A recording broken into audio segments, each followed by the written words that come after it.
আসসালামু আলাইকুম। দূরে কাছে যে যেখানে বসে এই মুহূর্তে ভিডিওটা দেখছেন তাদের সবাইকে মাহফুজা কিচেন বিডিতে ওয়েলকাম। আজ লাউ পাতা দিয়ে ইলিশ মাছের চচ্চড়ি করব। অসম্ভব মজা হয়।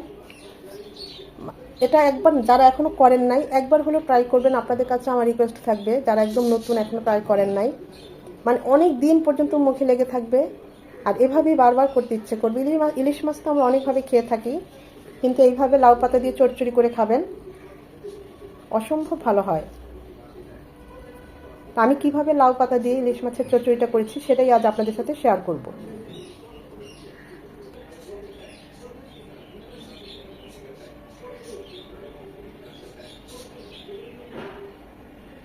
এই লাউ পাতার ঝোলটা এরকম পাতলাই হবে।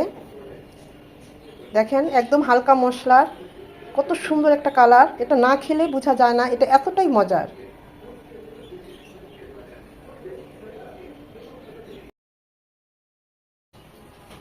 স্বপ্নতে অফার ছাড়ছে, তাই স্বপ্নে গিয়েছিলাম ইলিশ মাছ কিনতে।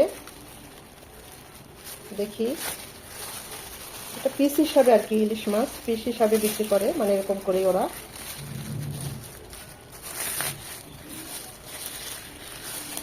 দেখতে তো একদম চকচকে লাগছে। ভ্যাট সহ 264 টাকা নিয়েছে, খারাপ হয় নাই, ভালোই হয়েছে। আমি মানে এরকম পিস হিসাবে ইলিশ স্বপ্নে খুব এই প্রথম কিনলাম।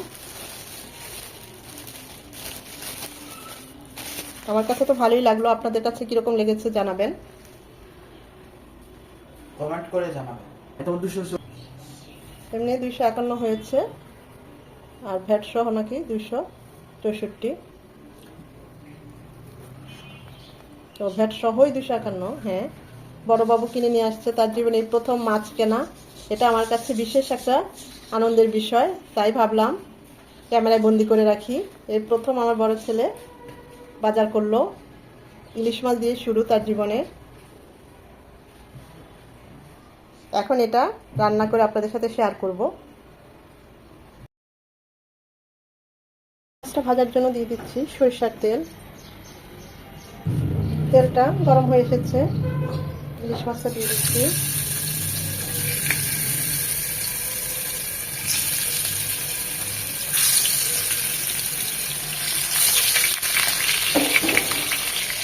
জাস্ট একটু 1 মিনিট করে ভেজে নেব, কড়া করে ভাজবো না। যে কোনো মাছ রান্নার জন্য আমরা যখনই ভাজবো হালকা করে ভেজে নেব, এতে মাছটা সফট থাকে, খেতেও ভালো লাগে।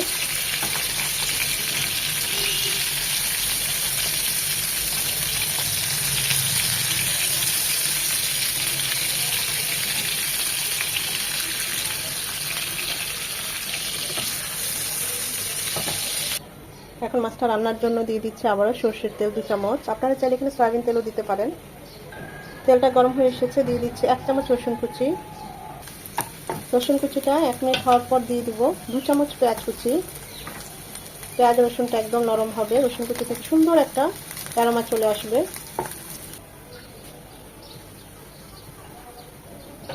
এর পর্যায়ে একদম লাল লাল হয়ে এসেছে, দিয়ে দেবো 1 চামচ আদা রসুনের পেস্ট। এটাকে 1 মিনিট ভেজে নেব যেন আদার ভাজালো গন্ধটা চলে যায়। আদা রসুনটাকে 1 মিনিট ভেজে নেওয়ার পর 1/2 চামচ মরিচ গুঁড়ো, 1/2 চামচ ভাজা জিরে গুঁড়ো পানি দিয়ে গুলিয়ে দেবো। গুঁড়ো মশলা একটু পানি দিয়ে গুলিয়ে দিলে বাটা মশলার ফ্লেভার টেস্ট ফুটে আসে। এছাড়া মশলাগুলো পুড়ে যায় না, কষানোটাও খুব ভালো হয়। মশলাটা যত ভালো কষানো হবে যে কোনো রান্নার টেস্ট তত ভালো আসবে, তাই মশলাটা খুব ভালোভাবে কষিয়ে নিতে হবে। এখন দিয়ে দেবো লাউ শাক। আজকে ইলিশ মাছটা লাউ শাক দিয়ে রান্না করব, লাউ শাক দিয়ে চচ্চড়ি করব, অসম্ভব ভালো হয়। আগে অল্প দেব, তারপর একটু নেড়ে দেব উল্টিয়ে পাল্টিয়ে, যাতে মশলার সাথে লাউ শাকটা একটু মিশে যায়, মশলাটা পুড়ে না যায় নিচে। কারণ পুরো শাকটা একসাথে দিলে পরে নাড়াচাড়া করা যায় না, শাক থেকে বেশ কিছুটা পানি ছাড়বে।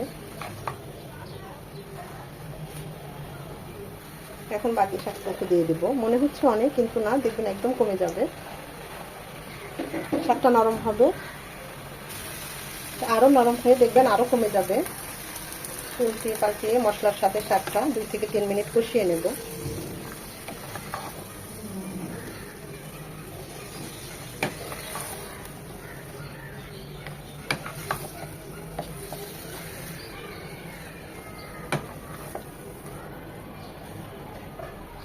2 থেকে 3 মিনিট কষিয়ে দিয়ে দেবো ফুটানো পানি 1 কাপ। আমি আরও হাফ কাপ দিচ্ছি, স্বাদ মতো লবণ।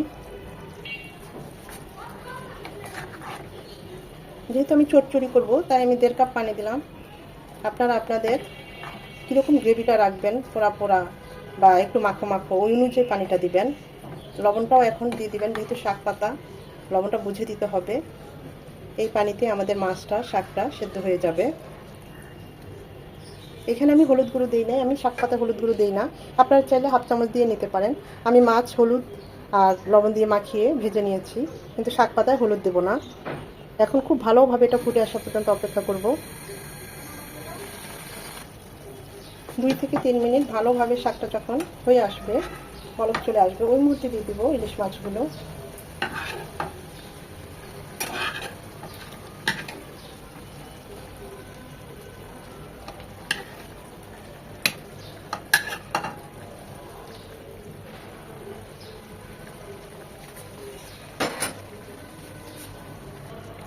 চারটা কাঁচামরিচ মাঝখানে কেটে দিয়েছি ঝালটা বের হওয়ার জন্য।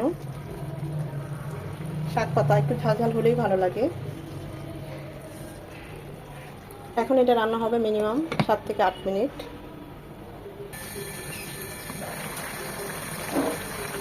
টেস্ট করেছি, আরেকটু লবণ লাগবে, তাই আরেকটু সামান্য লবণ দিয়ে দিচ্ছি।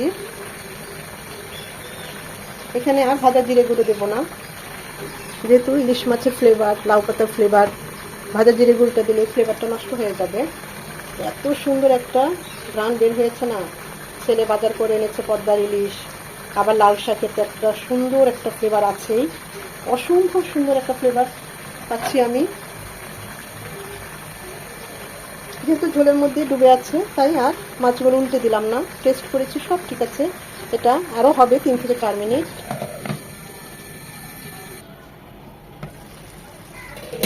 আপনারা চাইলে এই মাখো মাখোটা রাখতে পারেন। আমি আরেকটু টানিয়ে নেব।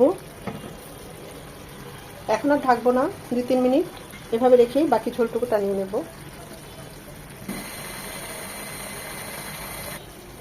আমি এখন চুলাটা অফ করে দেব।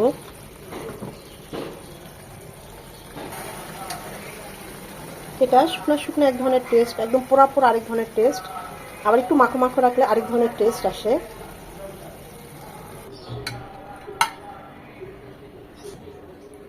অসম্ভব সুন্দর একটা ইলিশ মাছের ফ্লেভার আর লাউ পাতার ফ্লেভার কম্বিনেশন অসম্ভব মজার।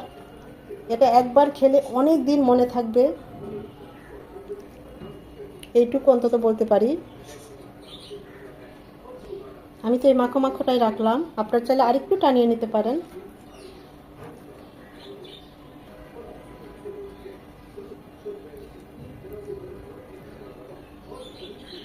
লেস্টার পেটিটা একদম মচমচে করে ফ্রাই করেছি।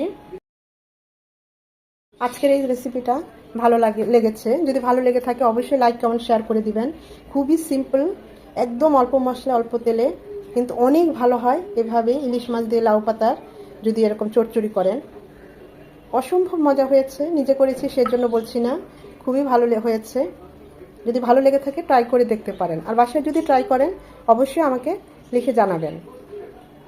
সময় নিয়ে যারা এতক্ষণ এই ভিডিওটা দেখেছেন তাদের সবাইকে অসংখ্য ধন্যবাদ। একটা লাইক তো অবশ্যই দিবেন, কারণ এই লাইকটা পরবর্তী ভিডিও করতে আমাকে উৎসাহিত করে, সাহায্য করে। ফ্রেন্ডস অ্যান্ড ফ্যামিলির মাঝে বেশি বেশি করে শেয়ার করে দিবেন, যেন তারাও এরকম সহজ সহজ মজার রেসিপি দেখার সুযোগ পায়।